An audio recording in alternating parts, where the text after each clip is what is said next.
नमस्कार, आप देख रहे हैं पद्मेश 24/7 कृष्णा संडे के साथ। बुलेटिन की शुरुआत करते हैं आज की हेडलाइन से।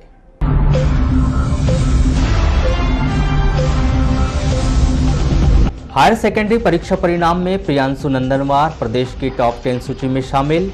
बेटियों के साथ साथ बेटों का भी जिले में दबदबा। जिले में मिले 2 कोरोना पॉजिटिव मरीज, 3 की हुई छुट्टी, 48 एक्टिव मरीजों का चल रहा इलाज। गोवंश की तस्करी करते 4 अंतर्राज्यीय गौ तस्कर गिरफ्तार, तस्करों से बड़ा खुलासा होने की उम्मीद।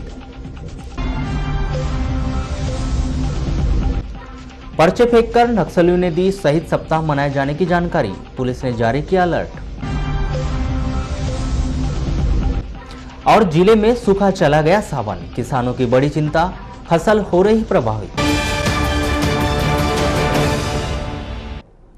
अब खबरें विस्तार से। बीते एक पखवाड़े से ऑनलाइन ठगी के प्रकरण अचानक बढ़ गए हैं। लोगों को जागरूक करने के बावजूद भी लोग थोड़ी सी लापरवाही में इस ठगी का शिकार हो रहे हैं। सोमवार को भी शहर के लगभग आधा दर्जन लोगों को इस तरह के भी फोन आए, जिसमें उनके द्वारा फोन पे चलाए जाने की जानकारी पूछी गई, लेकिन समय रहते लोगों ने जागरूकता का परिचय दिया और वे ठगी से बच गए। ऐसे ही एक व्यक्ति को 9875738897 इस नंबर से फोन आया, जिसके द्वारा उन्हें फोन पे चलाए जाने की जानकारी ली गई। जब वे समझ गए कि ऐसे कैसे कोई उनका नाम लेकर उनके फोन पे चलाने की जानकारी लेगा, तब उन्होंने समय रहते फोन काट दिया। लेकिन फिर दोबारा उस व्यक्ति के द्वारा फोन किया गया और फिर से जानकारी मांगी गई, लेकिन उसके बाद भी उनके द्वारा जानकारी नहीं दी गई, जिससे सोमवार को ही कुछ लोग ठगी का शिकार होने से बच गए।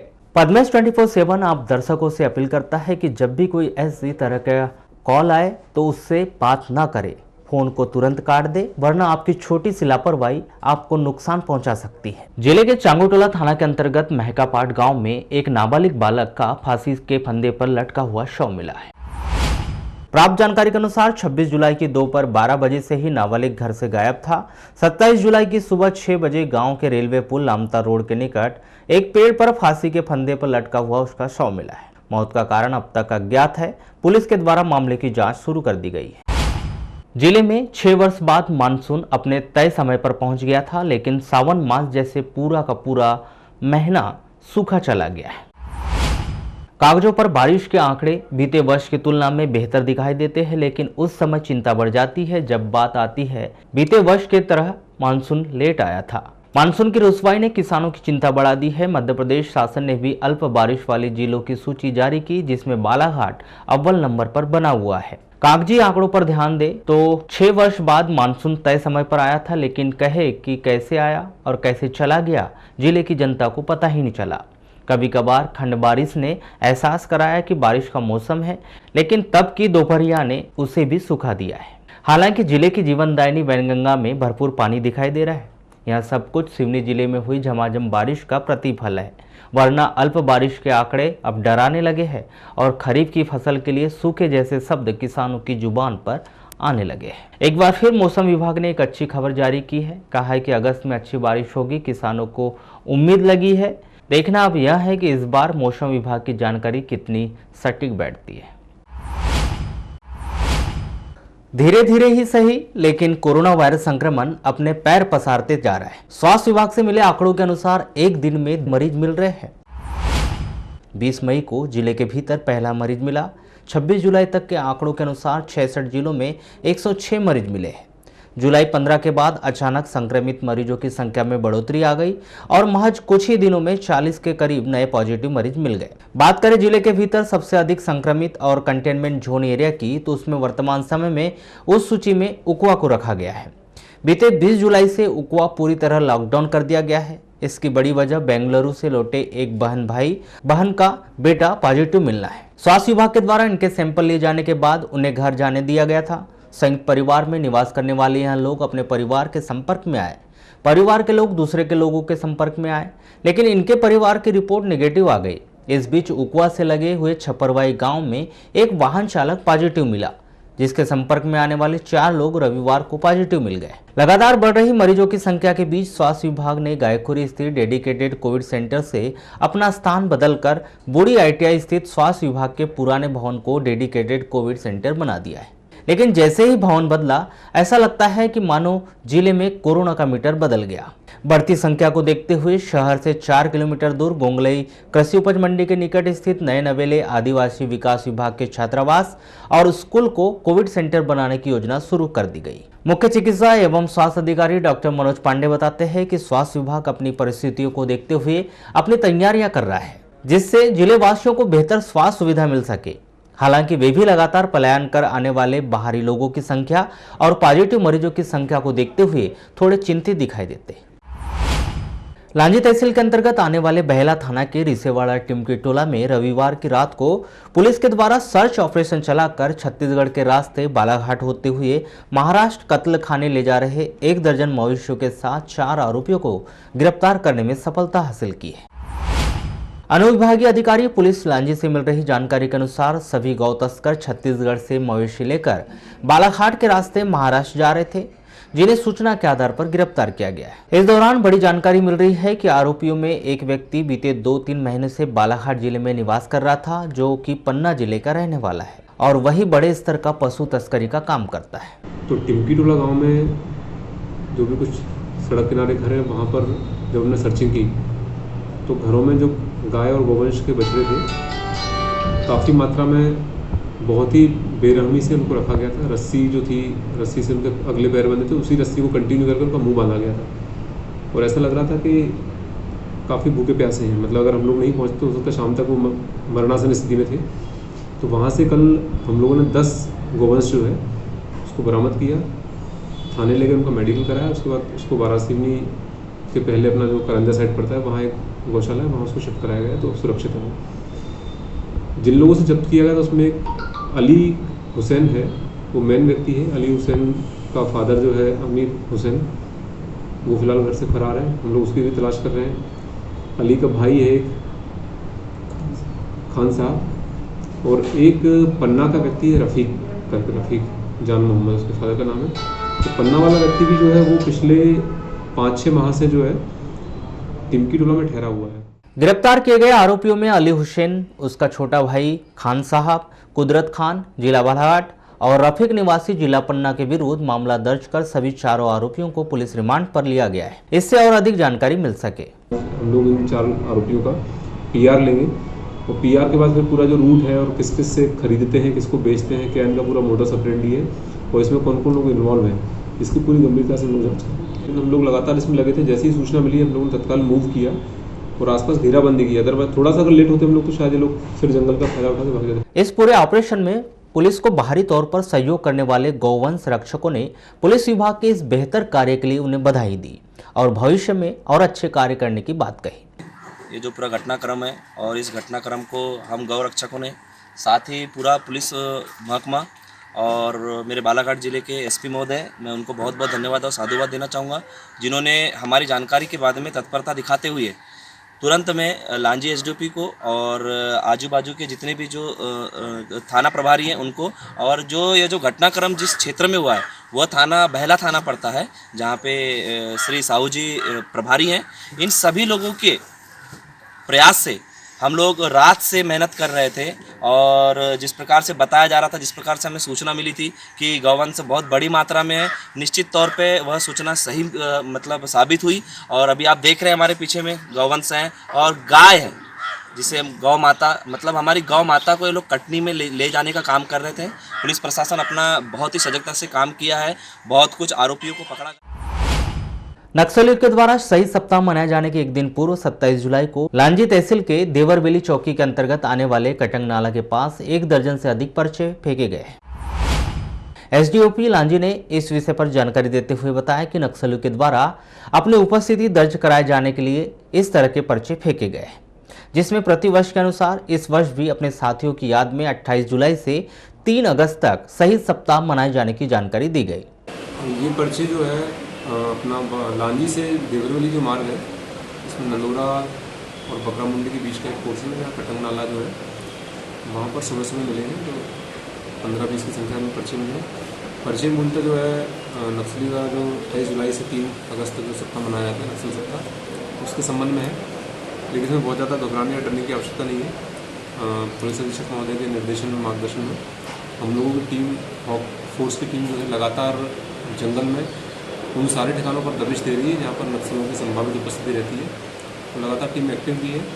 तो ये नक्सलियों के हताशे से ज़्यादा कुछ नहीं है, क्योंकि लगातार हम पिछले वर्ष में नक्सलियों का जो डंप होता है जिसमें लोगों को पूरा बारिश का रस्सा सामग्री होती है, उस पर कई सारे डंपों को हमने उजागर किया है, उसमें लगातार कार्रवाई भी की है। 27 जुलाई को प्राप्त रिपोर्ट के अनुसार बालाघाट जिले में 2 और मरीज कोरोना पॉजिटिव पाए गए हैं। वहीं 3 मरीज ठीक हो जाने पर उन्हें डिस्चार्ज कर दिया गया है। इस प्रकार जिले में कोरोना के एक्टिव मरीजों की संख्या बढ़कर 48 हो गई है। मुख्य चिकित्सा एवं स्वास्थ्य अधिकारी डॉक्टर मनोज पांडे से प्राप्त जानकारी के अनुसार आज 27 जुलाई को 2 मरीज कोरोना पॉजिटिव पाए गए हैं। इनमें एक मरीज वार्ड नंबर 2 लांजी का निवासी है और दूसरा मरीज लांजी तहसील के ग्राम कोचेवाई का है।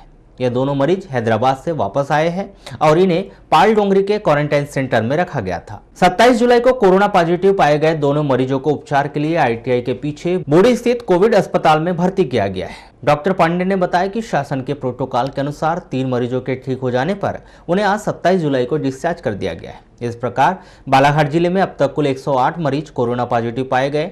इनमें से 60 मरीज उपचार के दौरान ठीक होकर अपने घर जा चुके हैं और 48 मरीजों का उपचार किया जा रहा है। खाद्य सुरक्षा अधिकारियों के द्वारा रजीगांव के मेडिकल एवं जनरल स्टोर से एकत्र किए गए खाद्य पदार्थ के नमूने प्रयोगशाला जांच में मिथ्याछाप मिस ब्रांडेड पाए जाने पर अपर कलेक्टर न्यायालय के द्वारा खाद्य सामग्री के विक्रेता, मेडिकल स्टोर सहित उक्त सामग्री के भंडारक, वितरक एवं खाद्य सामग्री तैयार करने वाली फर्म सहित 9 लोगों पर 2,50,000 रुपए का जुर्माना लगाया गया है।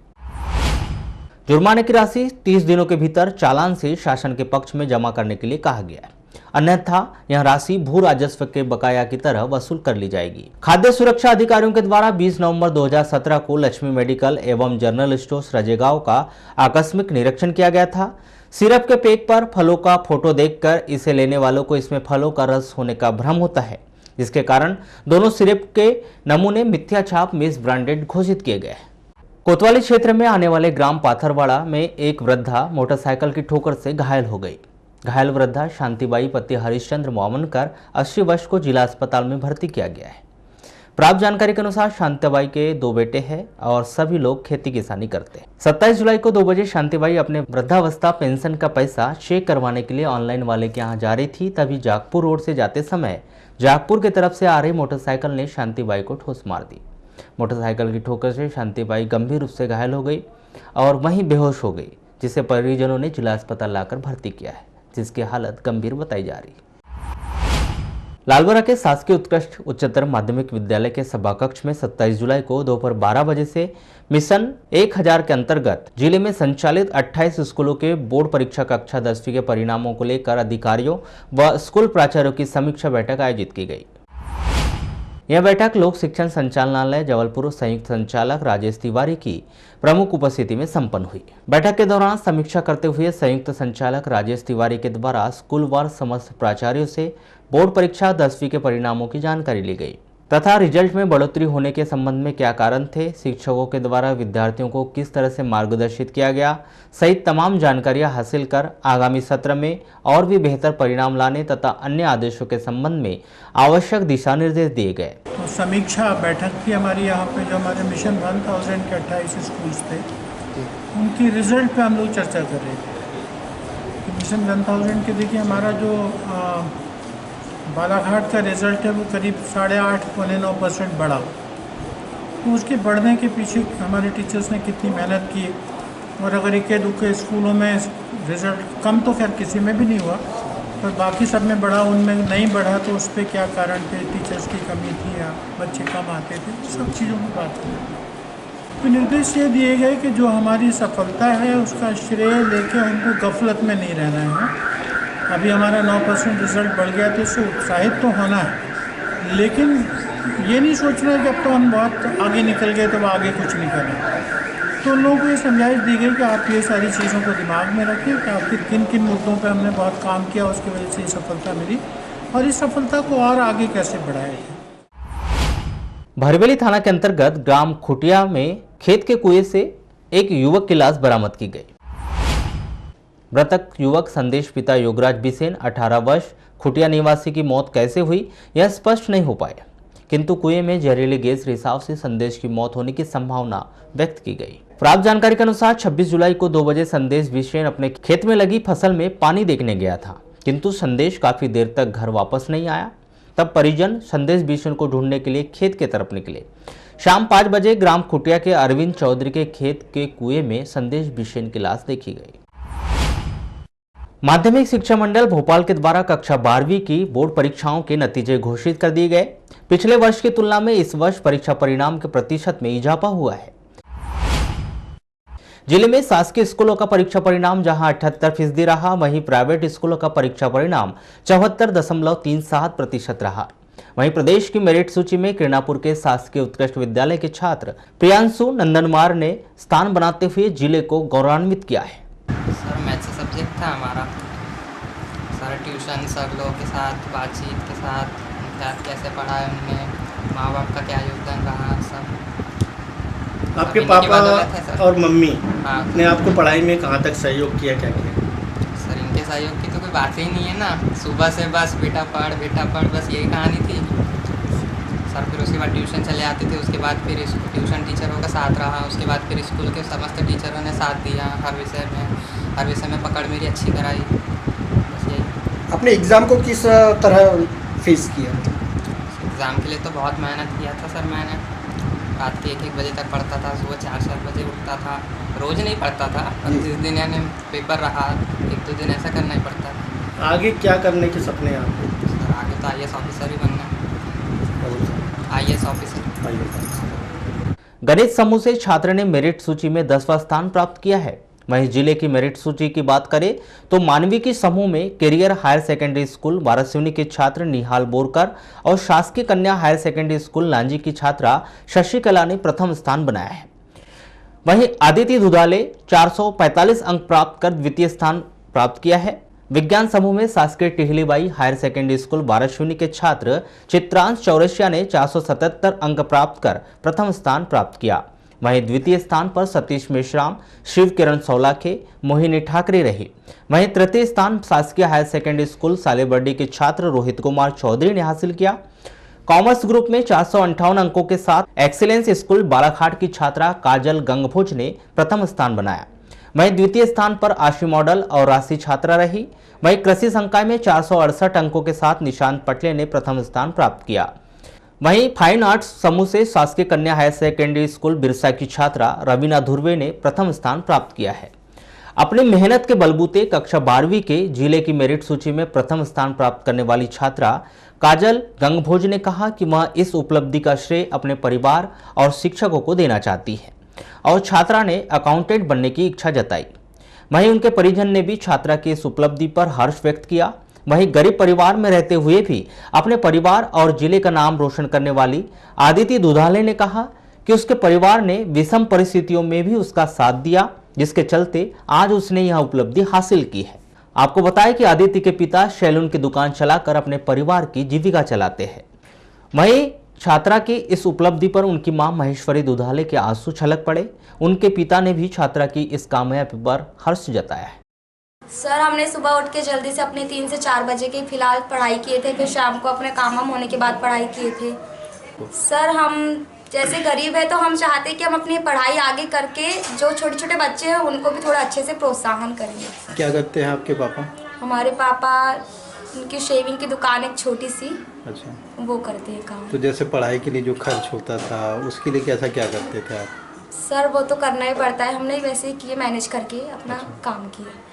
सर वो तो हमने हमारी टीचर्स के द्वारा बताया गया था कि तुम ऐसा करना, मतलब तो तब तुम जाके हासिल करोगे, तो हमने वैसे ही किया।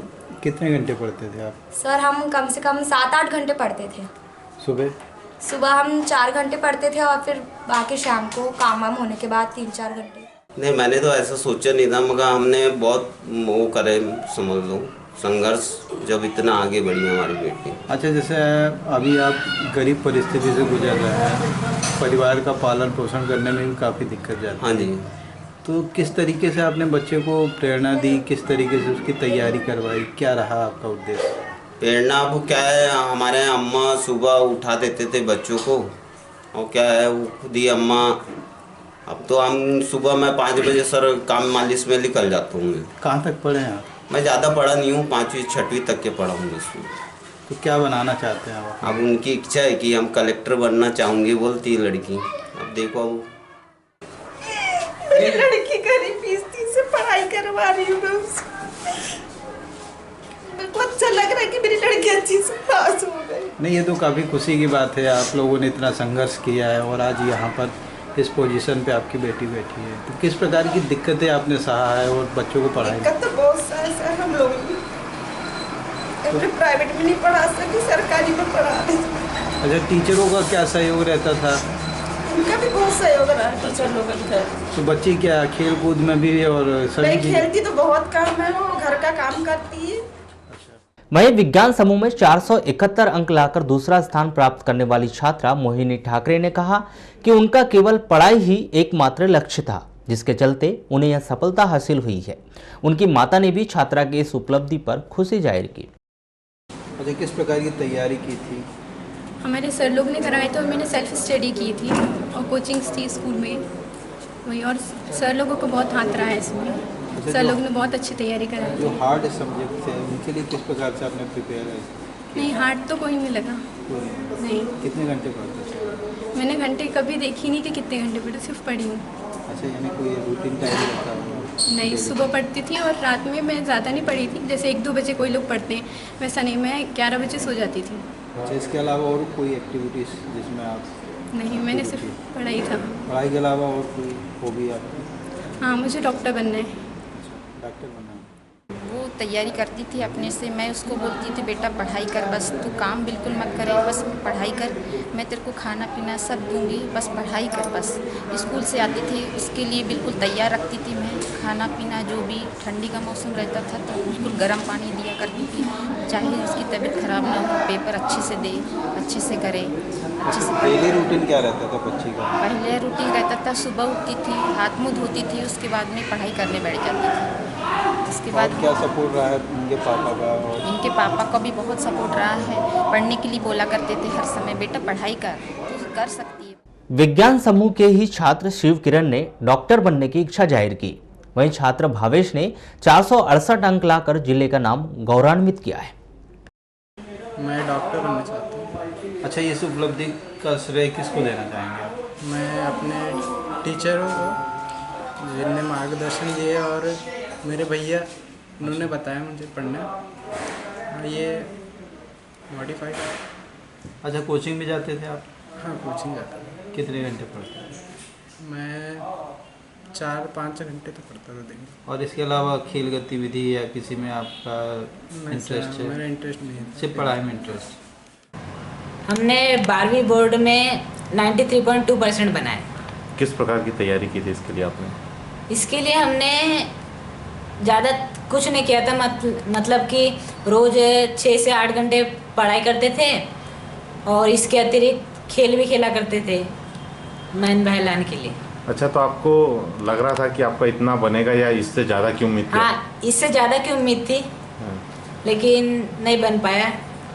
इसका श्रेय किसको देंगे आप? हम अपने माता पिता गुरुजन को देना चाहेंगे। और बड़े होके क्या बनना चाहते हैं? हम IAS ऑफिसर बनना चाहते हैं। जैसे कि 12वीं की एग्ज़ाम चल रही थी, उसके बीच में फिर लॉकडाउन लग गया, तो क्या इस लॉकडाउन का आपके परीक्षा का है या पढ़ाई पे कुछ असर पड़ा? हाँ, थोड़ा बहुत पड़ा कि जैसे कि कई अफवाहें भी फैलाई जा रही थी मोबाइल के माध्यम से कि परीक्षा नहीं होनी, तो हमारे मन में भी थोड़ा आगे था कि परीक्षा नहीं होनी, तो हमने भी थोड़ी पढ़ाई कम कर दी थी, तो शायद उस वजह से भी हो सकता है कि हमारे % कम बने हो। तब प्रतिशत बना है, कैसा लग रहा है आपको? बहुत अच्छा लग रहा है सर। मैं तो सोचा था कि 97 बनेगा, लेकिन पता नहीं इंग्लिश में कम नंबर आने के कारण इसका थोड़ा रिजल्ट % कम हो गया। आपने ऐसा मतलब महसूस किया था कि मेरिट सूची में नाम आ गया? हाँ, आएगा बिल्कुल। 97% बनने की बिल्कुल 100% उम्मीद थी। कैसे तैयारी करता था? तैयारी तो बहुत अच्छा पढ़ता था। ये मैंने रात में 11 बजे पढ़ता था, फिर सुबह 5 बजे उठ जाता था। आपका कैसा सहयोग रहा उनको? और मेरा सहयोग तो ये रहा, मैं इसको जब भी उठता था तो बेटा समय हो गया, उठिए पढ़िए, ध्यान दीजिए, 12वीं है, 12वीं एक अपना बड़ा अच्छा वो है, 12वीं के बाद ही हो जाता है अपना नौकरी, गवर्नमेंट जॉब मिल जाता है छोटा, ऐसा करके मैं पढ़ाई कर बेटा, ऐसा करके। क्या ऐसा लगता है कि लॉकडाउन का असर पड़ा होगा रिजल्ट पे? हाँ, लॉकडाउन का तो थोड़ा असर पड़ा सर, क्योंकि लॉकडाउन में बड़ा निराश जैसे हो गया। एक तो परीक्षा नहीं हो पा रही है, दो पेपर बच गए थे तो बड़ी नाराज़गी जैसे आ गई थी, लेकिन फिर भी मैं इसको बोलते रहा, बेटा पेपर ज़रूर होगा, 12वीं है, 12वीं आगे की कॉलेज के लिए 12वीं का परसेंटेज बहुत महत्व रखता है। सर हमने तैयारी तो बहुत किए थे, मतलब टॉप करना ही है ज़िले में, और श्रेय तो सभी मेरे गुरुजनों और फैमिली मेम्बर। अच्छा, किस तरीके से तैयारी की थी आपने? कंटिन्यू पढ़ते थे और डेली पढ़ते थे और करना ही था टॉप, इसलिए।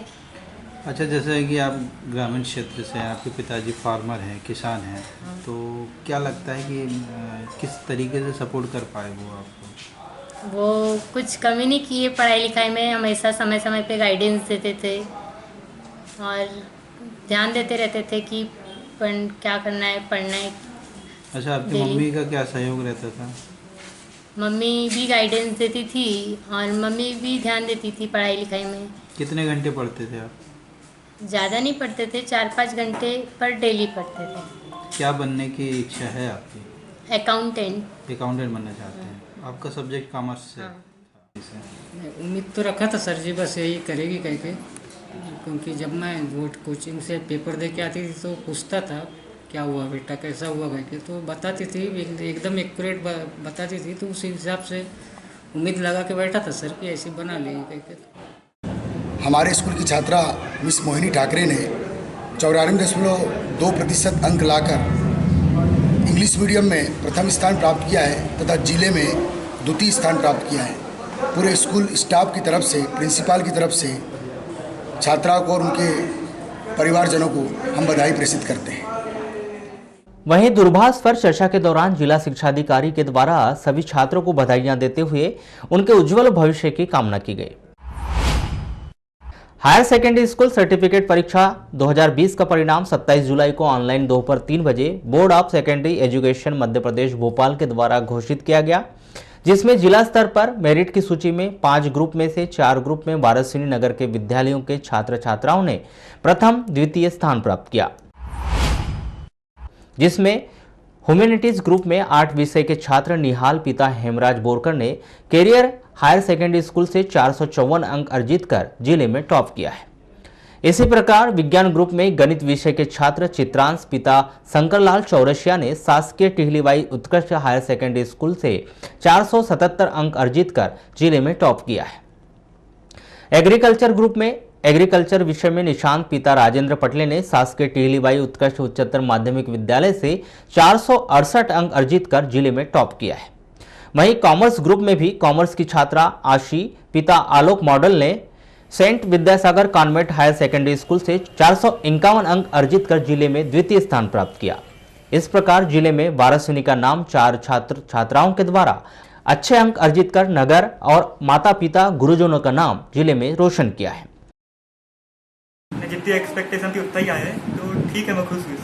खुश हैं। ये बताएं, क्योंकि आप डिस्ट्रिक्ट टॉपर हैं और आपसे काफ़ी लोग मोटिवेट होंगे, तो सबसे पहले जिसके आर्ट साइड से आपने जिस तरीके से मेहनत किया और डिस्ट्रिक्ट टॉपर होना एक बहुत बड़ी बात होती है, तो ये नहीं, जितना आंसर, जितने क्वेश्चन की जितनी नीड थी, अगर उतना लिख दो तो फिर मार्क्स पूरे मिल जाते। ऐसा नहीं कि ज़्यादा सप्लीमेंट्री लिखोगे ज़्यादा नंबर आएंगे। जितनी नीड है, नीड अगर फुलफिल हो गई तो अच्छे नंबर आ जाते हैं। क्वेश्चन जितने अच्छे से उसका आंसर एक्सप्लेन हो सके उतने अच्छे करना चाहिए। मैं जैसे पॉइंट में बना देता था, जैसे 4 नंबर का क्वेश्चन है तो 4 पॉइंट, या 5 का है तो 5, और छोटे में थोड़ा बहुत डिस्क्राइब कर दो तो एक अच्छा आंसर बन जाता है। नहीं, मेन बुक में ज़्यादा फोकस रहना चाहिए, लेकिन जो एग्ज़ाम टाइम है उसमें 2020 परीक्षा, देन परीक्षा बोर्ड, ये एक अच्छा सपोर्ट देती है, एक अच्छा हेल्प करती पढ़ाई में, लेकिन पूरा उसके बेसिस पे नहीं पढ़ना चाहिए, क्योंकि अगर मान लो हम एग्ज़ाम में अच्छा लिख भी लिए तो ऑल ओवर लाइफ हमको नॉलेज नहीं हो पाएगा, बस आंसर लिख पाएंगे बस। सबसे पहला तो इंटरेस्ट था मेरा, और सेकंड यूपीएससी भी करना है, तो आईएएस की प्रिपरेशन करना है, तो इस फील्ड में मैं। ये कहाँ से आपको मिला कि मेरे को यूपीएससी करना है या आईएएस करना है? IAS के UPSC आपका सबसे पहले तो UPSC ही हुआ है। मेरी दी की वजह से एम मेरे को मिला है। अच्छा, आपकी बड़ी सिस्टर वो ऑलरेडी यूपीएससी की तैयारी कर रही है दिल्ली में, तो उनके वजह से मैं ज़्यादा मोटिवेट हुआ इस फील्ड में कि इस साइड में जाना चाहिए।